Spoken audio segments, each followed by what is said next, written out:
এই শোনো, এবার ছুটিতে চলো না কক্সবাজার যাই। Good idea. কিভাবে যাচ্ছি? কেন? বাসে। কক্সবাজার কত লাক্সারিয়াস এসি বাস আছে জানো? এই যে দেখো, বলতে না বলতেই রোড অ্যাক্সিডেন্টের খবর। প্রতিদিন রোড অ্যাক্সিডেন্ট হচ্ছে। এই বাই রোডে যাওয়া যাবে না। তাহলে চলো উড়ে যাই। এই যে দেখো এয়ার অ্যাক্সিডেন্টের খবর দেখেছো? এই থামো তো, তোমার শুধু ওভারথিঙ্ক। তুমি একটা মানসিক রোগী, বুঝছো?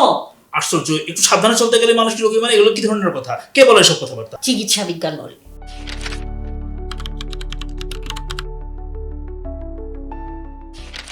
ওভার থিঙ্কিং অনেক সময় কিন্তু মানসিক রোগের লক্ষণ হতে পারে, যখন যখন অতিরিক্ত আনওয়ান্টেড চিন্তা, যে অপ্রয়োজনীয় বেহুদা চিন্তা, যেটা চাচ্ছে না কিন্তু সে সরাতে চাচ্ছে, কিন্তু বারবার সে আসতেছে, সে সরাতে পারছে না। এই যে বিষয়টাকে, সেটাকে আমরা বলি অবসেশন বা ওসিডি, বা আমরা অবসেসিভ কম্পালসিভ ডিসঅর্ডার। এর কিন্তু চিকিৎসা আছে, এবং ওষুধ এবং সাইকোলজিক্যাল ট্রিটমেন্টের মাধ্যমে একজন মানসিক রোগ বিশেষজ্ঞের তত্ত্বাবধানে কিন্তু চিকিৎসা নিলে সে আবার সুস্থ হয়ে যাবে।